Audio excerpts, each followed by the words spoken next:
Welcome to the podcast where faith inspires purpose, family builds legacy, and financial growth creates lasting impact. Whether you are pursuing purpose, building a home, growing a business, or becoming the best version of yourself, you belong here.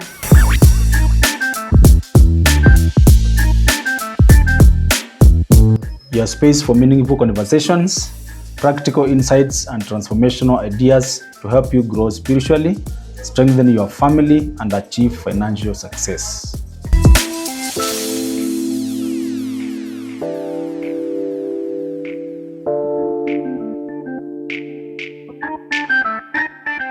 Every episode is designed to equip, inspire, and challenge you to live intentionally and grow in every area of your life.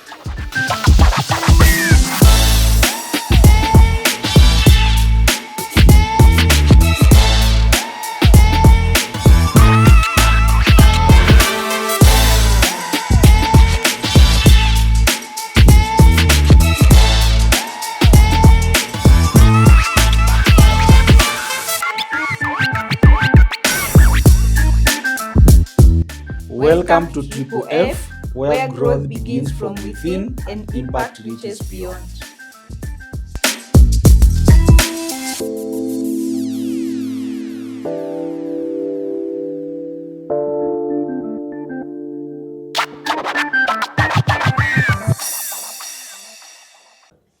Welcome to Triple F podcast, where we discuss three pillars that shape meaningful and fulfilling life: faith, family, and finances. I'm your host, David.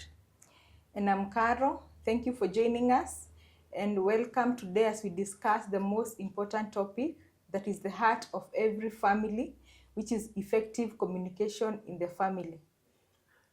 Communication is more than just talking. It is more than just words.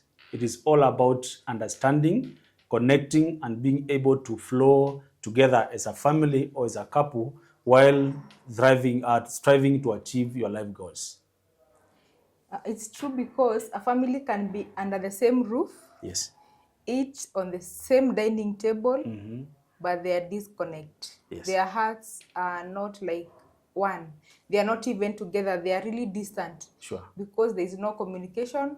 Everyone is doing their own thing, even though we can see them physically together. Yes. But they are distant. They are not like well knit together as a family is supposed to be. Yes. People sometimes say the people get to a point where they just become roommates, but that should not be the case, because communication is the foundation of every healthy relationship. We should ensure that we communicate even when it is not convenient. If we have wronged one another in the midst of our work together, we should ensure that we communicate, but we said we do it respectively. Yes, because when we communicate, we're able like to build something together. When there is no communication, the other partner will not be able to understand. Yes. What are you planning in such a time? What is your next move? But now when we're able to communicate, we're able to progress forward. We communicate openly. We're able to build trust through communication. And when we communicate effectively, there won't be resentment in the family. Yes. We're able like to come together. You know, we can be in the same place, but you are so much divided, and you are not even like, there's no harmony. But now when we communicate openly, we're able to build that trust. Sure. And then the trust will be able to grow such that when you tell me something, I will believe you because I've seen you always communicate openly without anything hidden. Yes. So it's good to maintain our communication channels open as a family. That is very important. And we are saying that strong families are not the ones that have no problems. They are families that know how to talk through their problems.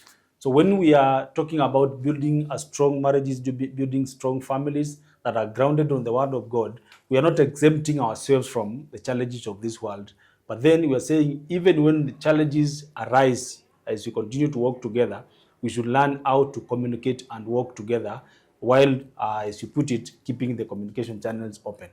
Yes, and as we keep our channels of communication open, this takes us to our point number 2, listening is more important than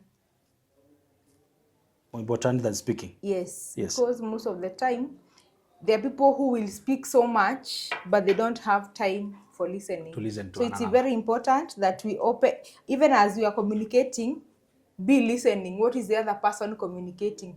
And they can even be communicating to you non-verbal. Yes. Yeah, this reminds me of those times when we were growing up.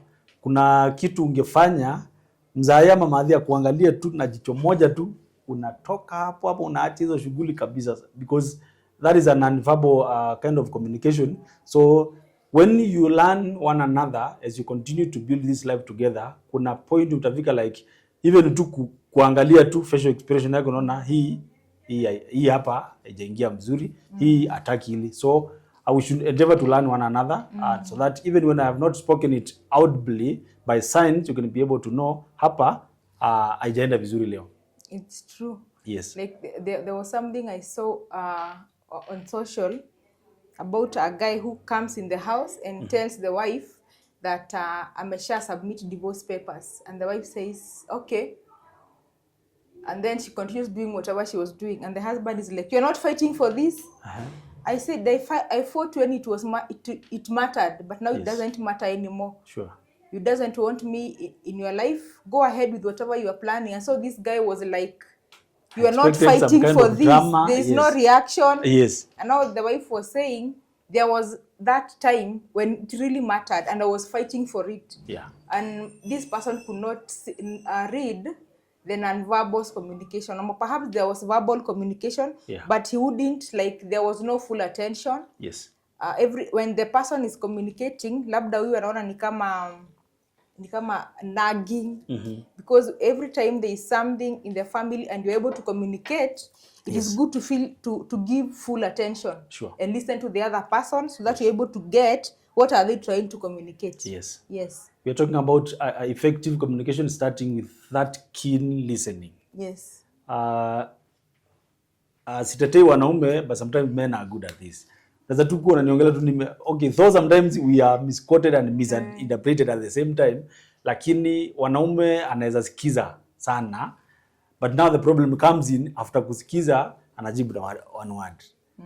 Which now ladies are good at kuongea mingi, at the same time hiyo mingi anaongea pia anataka ajibiwe na mingi hivyo. So it becomes a challenge if you do not understand your partner. Yeye kama ni mtu wa details, and most of the ladies are detailed. So they expect apewe jibu in details. Si mwambie tulimaliza ile shughuli tulikuwa tumeenda kufanya. Where did you begin? Ilienda aje katikati hadi ulimalizia aje? Mwambia shughuli iliisha. Yeah. But I think it's because men and women, they are wired differently. Yes. And that is something biological and we cannot refute and go against it. Sure. Because women they are so verbal. They have a lot of, when a man is talking one word, the ladies are talking almost 1,000 words. Yes. Yeah. So when you're able to understand that you are not the same in different areas, the way we are wired, if you're able to understand, things will be smooth. Because now if the wife is talking, like, let us give every other time. If you are the husband, give your wife time. Yes. Labda in the course of the day ama in whatever activities alikuwa nazo hakuweza kuexpose zile kutumia ile maneno yote alikuwa nayo for the day. Yes. Yeah, so it is good just listen to them. And by listening to them, they're able to pour out. Yes. And for the wife, if the husband responds with one word, don't be offended. Yes. That's how they are wired. Sure. And for them, they will communicate that exact important word they want to pass. Yes. They won't explain the whole day how it was, but they will tell you the final, the end, how the end was. Yes. But unlike us, we will explain every detail. Yeah. And in our communication, as you are listening, it is good to show empathy. Yes. Don't be like quick to, like, you are not attentive to me. You are only, I'm talking to you and you are doing this. Yeah. Give them full attention. Sure. And listen to them. Yeah. But at the same time, we should also learn to read the environment. Even before we bring, for example, an important discussion, we should read the environment. Maybe the wife was, though ladies are good at multitasking, maybe the wife was doing something, alafu nimeingia na story and I'm like, mbona ni kama utaki story yangu? So we also need to learn to read the environment, and if time is not allowing at the moment, can we create time for that? Those are zingine watu wanasema hii story itapotea. Hii kaka story ni tamu sana katapotea, ni moto. So we advise we learn to read the environment. If someone is for example, men, we are poor in multitasking. Niko busy hapa ninafanya kitu alafu umeingia unataka kunipea story immediately. Na mimi concentration yangu iko hapa yote. So it might sound like I'm ignoring you, lakini niko hapa, so ningeomba, but let me communicate, niambie kindly, let me finish up with what I'm doing, alafu sasa tuingie kwa hiyo story. So we should learn to that's tunasema we avoid interruptions. You know, for as you are saying, ladies can multitask. Naweza kuwa tunaongea na wewe na ninaonesha mtoto kufanya homework. Ninajua tuko number 3, akirudi tutaenda kwa number 4 na ninaangalia chai. So I'm able to do all those things. But now for men they are different. But now if you're able to understand the how we are wired, hakutakuwa na conflict kwa nyumba because we understand. And now we should not when the person is communicating to you, usi-interrupt. Just sikiliza vizuri kama vile ulikuwa unasema. Don't interrupt. Give them time. And even as you're giving time, unajua kuna mtu anaweza kupatia time anakusikiliza. But pia yeye ana pass time. So at the end of that communication, hakuna hata kitu. Because ulikuwa tu okay, sema basi. Tumalize tu hii story. So it is very important to, and I think also as you are communicating something important, it's also good, as you are saying, look for an environment. When what are you discussing at that particular moment? Don't have so much things such that when you're discussing the most important things, kukuwe na interruptions and will not come up with a conclusion. Absolutely. Because if you find yourself in such a scenario, tutakuwa ni kama makelele. And you're not able to come to a conclusion. Yes. So we are saying that we need to make sure that for us to be able to effectively communicate, we be mindful of the environment that we are in. We start by listening carefully for us to be able now to give the best response, and also to be able to come to a conclusion of what we are discussing. In the meantime, we are going for a short commercial break. When we come back, we continue with our next point of discussion. Stay tuned. Ever wondered why Amani Gardens Phase 1 is selling so fast? The answer is simple. Ready title deeds, prime locations, only 500 meters from the highway, and is right next to Luzon African Resort, making it perfect for residential homes and Airbnb investments. Book your free site visit every Friday. Visit our office at Nenkai Plaza, 2nd floor, room 308, or visit our website at www.mirisaproperties.com. Mirisa Properties, where you invest with confidence.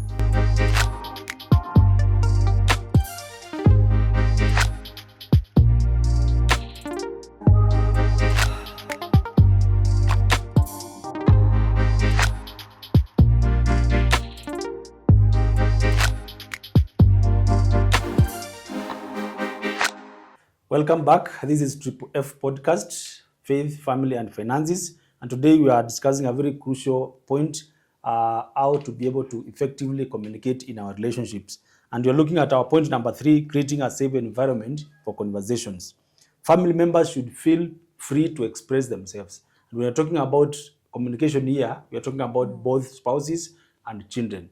We should ensure that we create an environment where everyone can express themselves freely. Children can express themselves freely to their parents. Parents can also communicate freely to the children without coercing them, without selling fear to them, such that when we keep that environment safe or free from any intimidation, you realize that every message will be able to be passed effectively. Yes. Members of the family, either nuclear, even extended, they will thrive when they know that their voices matter. Yes. If for example, if you're making an important decision and you're able to incorporate, especially your nuclear members, and let them air their views, by that they know, oh, so my voice matters, even for the kids. Sure. Whenever you are making an important decision, include them, let them understand. And by doing so, you're also training them when they make a decision concerning their life, they will also include you in their life. Absolutely. But now when we build a wall and we are not giving them a way to communicate, they will be able, they will also close up. Sure. But now when we are able to give them time, they will know that their voices matter and they are valued even in the family. Yeah, absolutely. Yes. That is why we are talking about when we create that safe environment, it will encourage honesty, it will encourage openness. Children will be more free to open to their parents if we create a safe environment for them to communicate. Lakini kama ni kitu ka challenge kidogo amepitia shule, akikuja kuripoti like now ni kama ni shida amejiletea, tomorrow they will not do that. But when we encourage openness, hata wakipata changamoto unakuja, actually it is advisable when you're doing the catch up in the evening, once they are done with their homework, ask them how was their day, which challenge did they face in school. So if you encourage this with time, hata akipatana na zile changamoto zenye pasini changamoto, they will be able to open up because anajua dadi atanisikiza, ataniadvise, mom atanisikiza, ataniadvise. So we encourage that openness. Yeah, it is true, because if you are not giving them time, you don't allow them to be open. Yes. Every time they speak, you are attacking them. Yeah. They will go in their own cocoon. Yes. And they will never communicate, even Absolutely. when it's something that needs a parent's attention. Yes. Hawataongea because atakumbuka the other week nikakuja nikakwambia hivi and you attacked me. Yes. Hata hautaka kujua what had happened before nifanye hivi. Yes. So it's always important, as you nurture the openness, don't attack them. Sure. Let them explain themselves, and by doing that you are building a culture in them. They'll be able to be open to you any other time. Sure. But when you attack them, already umesha block that communication. Sure. And any other time, hata wakiwa na challenge, hawatakuja kwako. Absolutely. Because already uliwa block. So it's a challenge to us as we raise this generation. Let's be mindful of how we communicate with them, because encouraging openness will allow them to be able to freely express themselves, na wataweza kujiongea kwa mambo mengi, changamoto zozote ambazo wanapitia, their highs and their low moments, they'll be able to open up, they'll be able to speak, ndio sasa tukapate kuendelea kulea jamii ambayo ina encourage communication. Yes, and this will take us to our point number 4, handling conflict in the right way. Yes. So conflicts are bound to happen. Absolutely.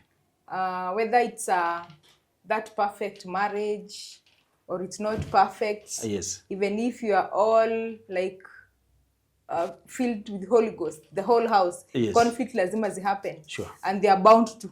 And it's not something that you can avoid. But the goal is not to avoid the conflict. Yes. It's how to maneuver and communicate it. Absolutely. Yes. Yes. So yeah, we're talking about healthy conflict resolution involves addressing the issue early. If something has come up, usiseme kwamba like sometimes you like assuming he or she is an adult, anatumia common sense. So unasema si anatumia akili. Si anajua hii anafanya ni mbaya. Ili hali mimi sijajua umenikosea, so nina assume kwamba unanikosea intentionally na hata sijui kama nimekosea. So we should make sure that we address the issue early, staying calm. Even when at the heat of the conflict, we should learn to stay calm. Because kama tumejipata kwa conflict alafu sasa tuanze ku-exchange maneno. Mimi niko kule, wewe uko kule, sasa tutapepea hadi mbinguni. But now when in most cases utapata ladies ako kule, they learn to just cool down. Acha ongee, katika hiyo kuongea yake ana heal kutokana na ile kitu umemkosea. Acha ongee, then after ameongea cool down. What is the issue? Address the issue, na from there you forgive one another na maisha inaendelea. Lakini si kurushiana maneno. Focus also on the solution. Even as you try to discuss the issue, the end result should be the solution. Si vile mimi nitashinda argument. Kama ni wewe ulikuwa umenikosea, ni prove point venye for sure venye ulikuwa umenikosea. Actually even in the minutes, hata kabla hatuja arrive at the conclusion, nataka kwanza hapa katikati kwanza sema sorry. Sema sorry kwanza ulinikosea. So the end thing here should be the solution to separate. And also I would also advise, when you are dealing with that conflict, let us handle or attack the problem, not the individual. Because mimi David nimekosea. So it should not be a point of attacking me and my personality as an individual, but this is the problem. Hii ndio ulifanya ambayo hainifurahishi. So let us deal with the issue and not the person. Yes. And as you was even maintaining calmness during an argument, it is not something to be achieved overnight. It's something to be worked on. Absolutely. Because the moment already umeshakuwa, you've been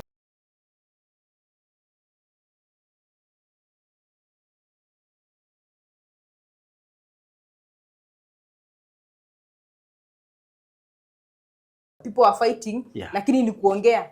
Others will gongesha vitu, break things, but now ni kitu mnafaa kujimaintain na kujitrain, even as a person, because wakati unaendelea kuongea, hapo ndio unakuta una attack the other person. You're not talking about the mistake, but you are attacking their personality. And the moment you attack their personality, umeanza sasa kuwa even hurting and wounding them more. So it's very important how we are going to learn to be able to maintain that calmness. Although different people have different ways. Kuna wengine wakati amekasirika, yeye haongei, ananyamaza. So in such a scenario, huyo amenyamaza, what will happen? So in this point, okay, the point is wewe jua mtu wako, sababu if they are created that way, unajua tunasemanga kwa lugha ya kwetu, maumbile ipelekage hospitali. So hii si kama homa yenyewe ama any other illness inatapeleka apewe dose na apone. So if they are created that way, learn your person. Ujue sasa kama ni mtu yeye akikosewa ani wa kunyamaza. Sasa na wewe usiku ile mtu wa na bado umenikosea na umenyamaza na kuongelesha, and for you unajua yeye akikosewa ananyamaza. Acha to give him more time. Hiyo kawe vipite, then from there get back. And when we are resolving conflict, we are saying don't focus on the current issue. Wacha kuleta mambo ya last year. Unakumbuka kwanza the same time like today last year, last month ulifanya hivi. So hii nimekuwa, this is my anniversary ya ile jambo nilifanyia last year. So once we resolve an issue, we forgive one another, let us bury the past. Focus on the current issue. Sasa kama nimekukosea leo, tulizane kwa nini umefanya hivi na hivi leo. Si kwanza kunikumbusha na by the way hii ni kama ni tabia yako, last month ulifanya hivi, last year ulifanya hivi, 3 years ago you did this, 10 years ago. So the moment utaanza kunikumbusha mambo ya kale, nitaona kwamba ni kama you've never forgiven me. Because we talk about forgiving and forgetting. But now when you bring it today, next time you bring it, so inamaanisha ujai nisamee actually if you are remembering it every other time. So let's focus on the current issue and address the issue as it is, bila kuficha anything, because the moment nimeifanya ni kama si mbaya, then the other party haoni uzito hiyo issue tunadiscuss. But put it there the way it is. Hii ni mbaya venye hivi na hivi na hivi iko, then let us address it immediately. Yes, because if you don't avoid bringing the past, already hakuna mahali mnaenda. Mlikuwa umeongea, mkadiscuss na mkamaliza, but now you're in a different argument because of a different conflict, but you're bringing up the past. Sasa hiyo itakuwa ni kama kuongezea ile kidonda haikuwa imepona. So ni kama unaichimbua tena. So ni muhimu kuongea, kusolve, and try to forget. And I tend to think like the most conflict, they happen in the very first like 0 to 5 years of marriage, because by the time unaendelea kuishi already unaendelea kulani. Unaendelea kulani, unajua huyu hataki hivi, so you are able to avoid sometimes labda itakuwa kitu kubwa, but you opt even not to get into it. Unaona ni kama ni kitu ambayo si kubwa sana, but now in those first years huyu mtu haujamjua ndio unamlani. So hiyo nyumba inakuanga Kosovo. Kosovo. Because ndio mnaendelea kulani one another. But I think after some time mambo inakujanga kibadilika yenyewe. Kweli. That is very true. Mambo ya kuelewana ni kitu ya maana sana, sababu huyu ni mtu ambaye alilelewa background very different. Wewe umelelewa pia from a very different background. Halafu sasa mmeamua kufanya maisha pamoja. So one, we have to come to a point of harmony kwamba hivi, sometimes we bring it together and by the tunapenda kusema hivyo kwetu sisi hatukulelewa hivi. The other person, hata sisi kwetu hatukulelewa hivi. So now it's okay, let's wewe bring kwenu, mimi nilete kwetu, tuelekelee kwetu hapa. Sasa tuangalie, tuulizane, now we are building life together, we are building a family here. Do we want to bring what used to happen kwenu to duplicate hapa na mimi kwetu to duplicate ama we are creating our own family? What values do we want to encourage here? Alafu sasa let's now start working on that. And that is why we are talking about mikwaruzano at the early stages, sababu bado as much as tumekubaliana kwamba this is our path as a family, kidogo uboro kidogo ya kwenu, kidogo ya kwetu, this is our and path. Even as you are borrowing, borrow Yes. the positive. Exactly. Sababu zingine sio positive. Absolutely. Take only the positive. Yeah. Because now that ndio tulikuwa tumesema in our previous episodes that we must give room for compromise. Yes. Yes, because you cannot bring something that is negative, even though you used to live, maybe it was your normal, but it is not, it is negative, and it's not even adding value to the relationship in the family. Yes. So even as you are bringing them together, ni vizuri tuangalie the things that are positive, but the negative ones tuziwache. Absolutely. And when you're talking about this, you are looking at now the next point, the power of words. What words can do in a relationship, because a word spoken, whether intentionally or ignorantly, can build or destroy an individual. So we should be mindful of the words that we alter as we continue to solve our conflict. It's true. Yeah. Because when I tell you thank you, Yes. after when you bring me something, or not even, don't wait like you have a, umeletewa a gift, ndio useme thank you. Yes. Even a small service, it's good to appreciate. Absolutely. Huyo mtu hata kama alikuwa amechoka, they'll feel they have been re-energized. Yes. And they are so, those phrases are so powerful. Sure. If you do something to someone in that relationship, and maybe tuwe upayuke useme I hate you, unajua that one you will never be able to withdraw that. Itakuwa ina ring to command hata kitu yote kihappen atakuwa anakumbuka I hate you, but maybe you said it out of anger. So the words that we use, you should be able to select them carefully, because we are here to build, we are not here to scatter, and we are not here to hurt each other. Absolutely. Because I believe being in a family should be the most peaceful place. Yes. A place where there is more harmony. You know, nowadays there is so chaos, a lot of challenges outside the world. So by the time you are coming home, you should come to a safe haven where there is peace, there is harmony, and you're being given even time. A place where we accommodate even your mistakes. Yes. But if you cannot be able to accommodate you at home, you are done. So it's very important the words that we choose to speak. When we say thank you, I appreciate what you are doing, I love you, please, thank you, I'm looking forward to. Huyo mtu ana feel amekuwa energized. Lakini kuna neno unaweza kuwa umesema and then you kill that person. Completely. You kill their morale. Asione haja tena ya kufanya jambo kama hilo tena. So kila time mtu unaona you used to do this. What changed? The point is, what did I do? Because now kama alikuwa anafanya all along na from nowhere akaacha kufanya, so now the question should be ni nini nilifanya nikamfanya aache, because haiwezi kuwa tu aliacha tu kufanya. It can't happen overnight. Yes. It happens over a period of time. Absolutely. So we should be mindful of what we do, what we say, because deeds and action and words will contribute to them continuing with what they are doing or completely wachane nalo. So tukue mindful sana. Let us focus on encouraging one another through words. Before speaking, we need to ask ourselves, is it true? Is it necessary? Is it kind? Is it respectful? Once we are able to ask ourselves these questions, we'll be able to filter the words that we speak to one another, and we will only speak words that are meant to build and encourage one another. Yes. Because if you cannot encourage a person or in your communication within the home, that person will not be able to move forward. And especially even for kids, if you cannot, those affirmation words. Na labda shule mwalimu, unajua maybe siku hizi walimu wanachunga maneno. Kitambo mwalimu atakwambia wewe ni mjinga. You will amount to nothing. Yes. So regardless of whatever you are doing, hiyo neno tu inakuja. So if you are free with this kid, atakuja na atakwambia ile mwalimu alisema. Now you're able to refute that. You're able to affirm them that you are not what the teacher said. But if we fail, hiyo kitu itakuja kurun na kuwa na negative effect over a period of time. Yeah. So whatever the words that you choose, you can choose a word that is going to correct an error that was done. Absolutely. By being intentional in the words that you are choosing. Sure. Yes, so it is very important that before we speak, you're able to verify, is it necessary? Ama niseme tu. Yeah.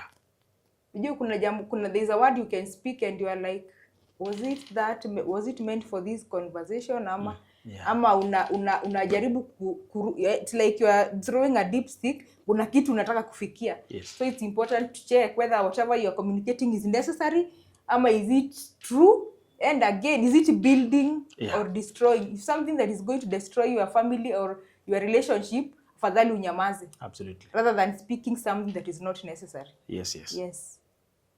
We are going for a short commercial break. We'll be right back. Mirisa Properties Ltd tumekuletea Money Gardens Phase 5, and the most question tunaulizwa ni which highway is this? So this is a Narok Nairobi highway, and our project is just 300 meters from this highway. So twende kwa site niwaoneshe.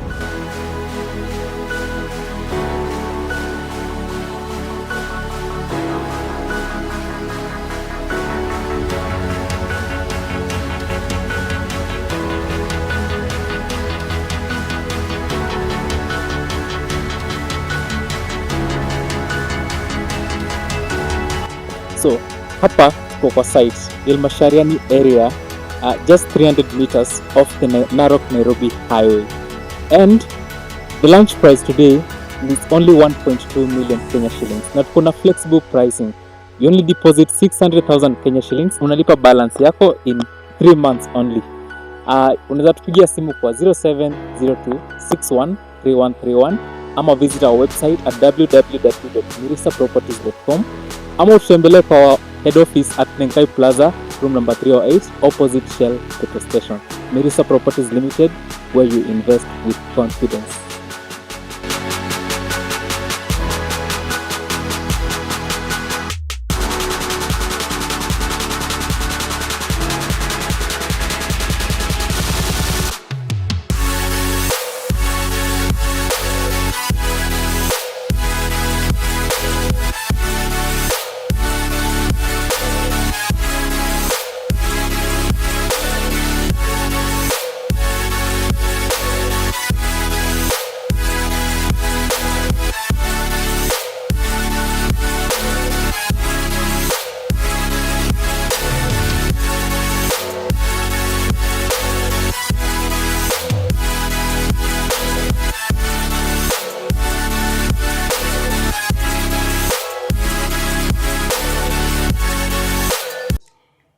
Welcome back. This is Triple F Podcast, Faith, Family and Finances.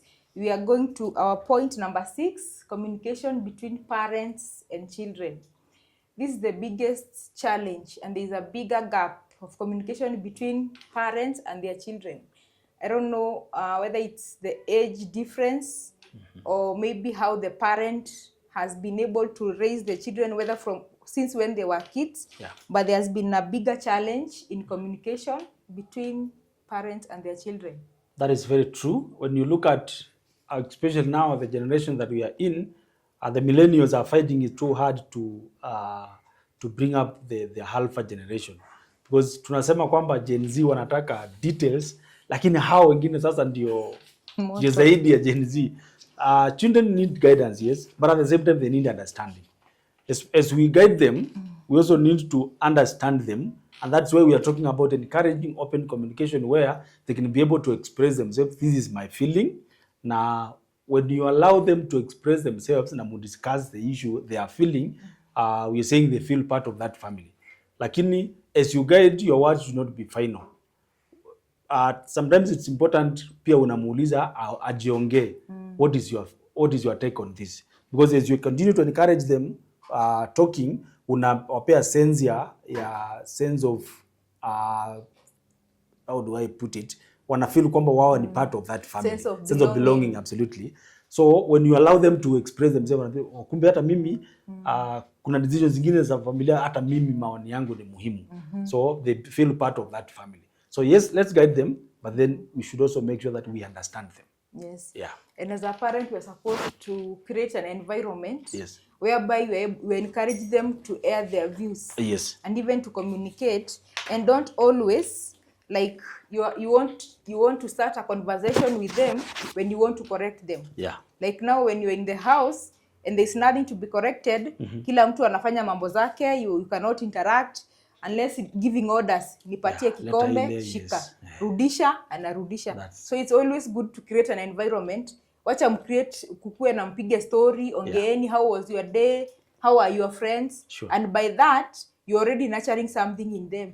And you're not like bringing in a conversation wakati unataka correct mistake. Yeah. Let the communication lines zikuwe open throughout. Sure. Because if this person this child cannot communicate to their own parents who has their best interest at heart, even when they are bound to make a decision, they will not come to you. Sure. Already kwa sababu ulishawa block. And now they might get a wrong advice because you are not readily available to offer them, to advise them. Yes. Because usha block the lines, the communication channels. Yeah. Wewe unaongeanga tu wakati kuna mistake. And your words are final. Yes, your words are final. You don't even appreciate them when Sure. they do something. Yeah. So it's very important to be holistic in everything. Yes. Yes. Because when they feel heard, when children feel heard, they are most likely to trust their parents. Yes. Because if they know, nikiendea dad nimwambie kwamba this is the challenge I had in school. Na tutaidiscuss na dad na niambie this is how you should handle it. Even tomorrow akipatana na ingine kubwa kuliko hiyo atakuja kuongea na utaweza kumsaidia. But akijua kwamba nikienda kuambia dad leo nilipoteza kalamu. Hiyo ni vita. Hata akipoteza kitabu ague sasa he is not doing, he or she is not doing anything in school hata kuambia. So that's why unapatanga sometimes which it happens as children continue to grow, but I want to believe it is because of how we relate with them. Unaona saa zingine tunapenda kukimbia kuambia mamake kwa sauti ya chini. Mami, so you are like okay kama mzee. So when you see such things inafaa kukua inakuambia kitu. Kuna vitu ambavyo watoto hawataki kukuambia, wanaona ni safe kwenda kuambia mami. Kama unasikia tu wanaongea stories zao huko kitchen, ukipitia tu unaona kunatulia. So it means there is something ambayo you need to work on sababu they feel not safe kuambia hilo jambo ambalo anaambia mama yake. Ama either way, naweza kuwa mama, it depends. A wife can be the disciplinarian ama a husband can be the disciplinarian in the house. So most of the times yule disciplinarian tusipochunga, not pasi kuchukiwa lakini anachukiwa na watoto. Wanajua kama ni madhi hii nikisema slippers inatembea. Kama ni mzae nikimwambia hii mshipi inatembea. So we need to be mindful of how we relate with them to balance as we discipline them, to a discipline na pia to connect with them. Si kwamba like kama kamekozea umekatandika hata utaki kukaona karibu sasa. Like ni kama amegua sasa kunyama. Maliza hiyo shughuli, weka hiyo apart, kaeni muendelee kupiga story.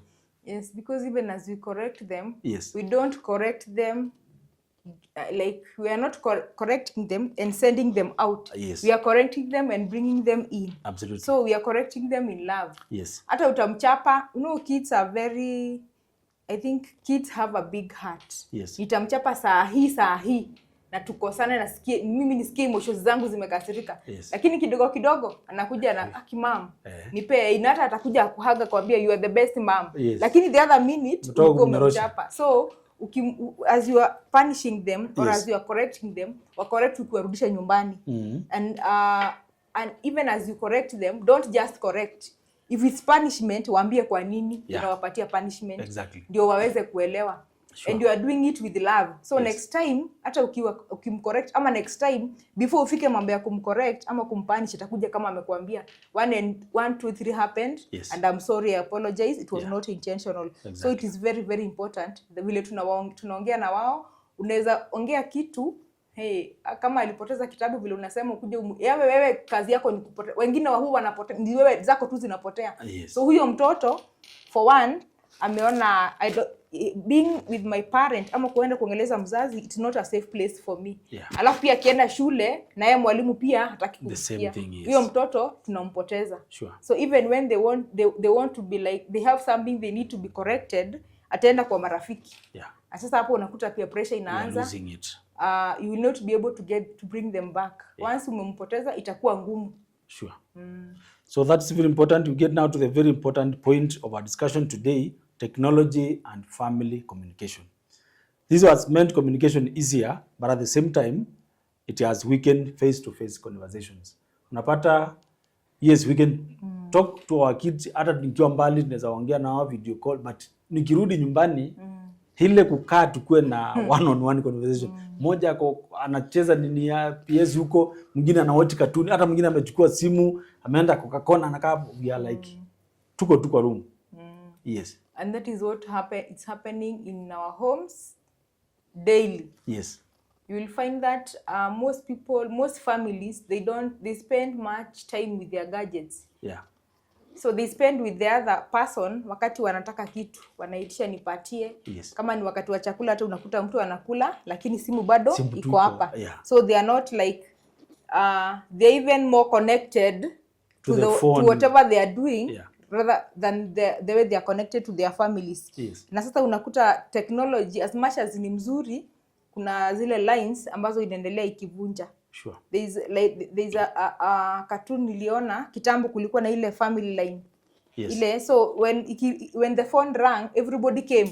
As you were talking, unataka kujua ni nani, kwa sababu nikimaliza kuongea huyu anaongea, huyu anaongea. Lakini sasa siku hizi kila mtu ako na, sasa badala of coming together, mtu anaweza kuwa tuko kwa nyumba, huyu anaongea na mtu wako Germany, huyu anaongea na mtu wako Kampala, huyu anako kwa game anacheza na mtu na game na mtu juu yako wapi. So unakuta you are so connected to the outside world rather than within the home. Within the home, yes. So we should make sure that we should make sure that we create a technology free time where, for example, and especially when in the evening, because that is the most time when we find all of us together at home. Can you switch off the TV? Ekeni masimu uko mbali. Kama ni supper time, let's get supper tuki-connect. Simu ziweke kando, TV kiwezekane zimwe, alafu tukiwa na supper tukiongea. Because if you are not we cannot be able to set some boundaries, utapata kwamba we are not helping one another, and especially watoto wetu wanapokuwa, because huyo mtoto alishinda nyumbani na house manager. Yeye tu kama ni mtoto mdogo especially na house manager ataki stress, anamwekea Cocomelon. Najua huyo usingizi nitamwokota hapo carpet niende alale. So kameshinda hapo the whole day, na wewe umefika hata una time na yeye ako bado pia utaki kusumbuliwa. Cocomelon daddy endelea tu hadi usingizi ninamwokota hapo anaenda. So you end up not connecting at all with that child hata akiwa mdogo. But it's important at least pia mjue kucheza na watoto when time allows, kukula pamoja. We advise meal time. Let's have technology free meal time pamoja. Ndio tuweze even hata kujua vile wanapoendelea kukua. Kuna some habits unaangalia, una learn from them, unaangalia hii nayo anaweza niaibisha nikienda naye mahali hii. So we start connecting them as early as at that stage. Yes, because if we don't like put some rules in the home, tutajikuta tulishapoteanwa, though we are family, because hatuko pamoja. Unaona kama hiyo wakati wa kukula, I think it's the most important meal of the day. Even though it is breakfast, nayo breakfast inakuanga na changamoto mingi, time we are rushing nini. Kwa sasa hiyo masaa ya jioni ni vizuri ku switch off kila kitu, umconnect. Utaona mtoto mwenye akuli vizuri, ujue hapa kuna shida. Utaona behavior fulani, uone there is a disconnect somewhere. Lakini if we allow to stay with our gadgets, tutakuwa disconnect na mambo itakuwa inaenda vizuri. Yes. So these are the practical guides that for better family communication. We are devising listen more than you speak. Allow your partner, allow your children to speak. Ukiwa unasikiza, then you can be able to respond. Be honest and respectful. Schedule family conversation time. Inaweza kuwa hata si hiyo time meal, for example, umeweza fika kama mzee, mama ako jikoni anapika, so watoto switch off the TV. Then hapa after mmeangalia homework, and I advise, this is my thinking as David, I advise mzee angalia homework ya watoto. Mmeingia wife kuna shughuli zingine, hata kama mko na boti na nini, lakini mzee angalia homework ya watoto. Si kwanza tuzijipe shughuli mingi ati ninawatafutia ninafanya, because this is the excuse most men will give, but children value that time sana. Daddy ananiangalia homework. So even they will take it even serious. Yule anataka kucheza nayo, anajua hapa itaangaliwa. So even as you check at their homework, have a conversation with them. Then now mama kuje muendelee na sapa, mu extend your time, resolve conflicts quickly. We are saying msiache mambo ipile. Imagine mtoto alikosea last month. You are bringing up this man. Now unajaribu kumkumbusha chenye alikosea last month mtoto. Hata akumbuki Story alisahau kitambo. So kakikosea it is there and then correct them with love na maisha endelee. Encourage every family member to participate. Yes. Kwa discussion tumeongea kuhusu jambo kama hili ambalo tunataka kufanya kama jamii. What is your take? Hata kama ni kadogo, bora anajua kuongea. What is your take? Sikia hata yeye anafikiria, and especially when you are doing major family decisions, watoto wanataka sana kuwa involved. Sana. Mlisema mnajenga amjie wapeleka hata mahali mnataka kujenga. Tunataka kusurprise watoto, tupeleke nyumba iliisha atuhala. Alafu mkifika anakuambia daddy haunge paint hii color. Already umesha let them participate. Yeah. They feel they belong. Absolutely. Right from mmenunua hiyo ground, sasa hapa ndio unataka kuwaseto, wapeleke. Hapa wapeane opinion yao. Kuna wengine wataenda hata wakwambie daddy ni sawa, tutashukuru hii ni mzuri, lakini tuatuone kama tutaweza ishi hapa. Don't feel discouraged. They are giving an opinion because they are part of that family. So work together with them, express appreciation regularly. Let us appreciate one another. Now when we encourage that celebrating one another, appreciating one another, we would like to do it more better, sababu tunajua nikifanya jambo mzuri, especially watoto, anajua akifanya kitu mzuri, daddy ata clap for me, daddy ataniletea ka gift. So no matter how small it might be, encourage them to. It is good to appreciate them. Yes. Because you are creating, you are encouraging them, and you are encouraging them to even go a mile further. Yes. Unlike when you are not like even interested in whatever they are doing. Yes. So small improvements in communication can lead to significant improvement in family relationships. Yes. So saying families that communicate effectively build stronger trust, deeper connections, and healthier relationships. Wase, kabla tuendelee, plot yako iko wapi? Ama unaambia watu niko process? Process sasa imeisha. Tunakuletea Amani Garden Phase 7 ambayo iko Olerai Center, just 700 meters kutoka kwa Narok Sekenani Tarmac Road. Na tuko hapa na hizi plot tunaziuza kwa bei nzuri kabisa. 650,000, tunakupea chance ya kulipa deposit ya 400,000 na tunakupea 3 months ya kuclear balance. Sasa hiyo shughuli ya kusema unangoja process imeisha, na acha hizo stories za jaba na ukuwe land owner kuanzia leo. Pigia sisi simu kupitia nambari ya simu 0702 613131 ama ututembelee kwa ofisi zetu pale Nengai Plaza, room number 308, just opposition petrol station, Narok CBD. Pia unaweza ingia kwa website yetu www.mirisaproperties.com. Karibu sana kuwa land owner hapa, na wacha waambia watu ninangoja ka process.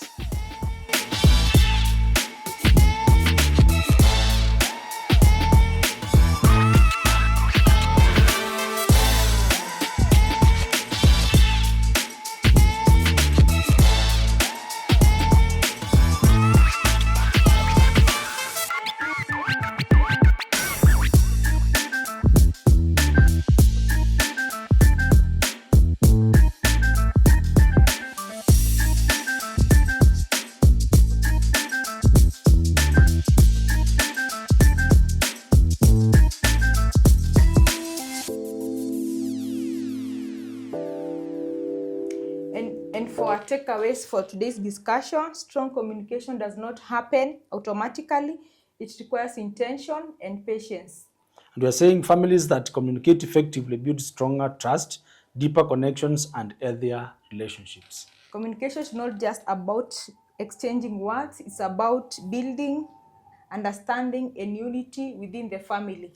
Thank you for joining us today in this episode of Triple F, Faith, Family, and Finances.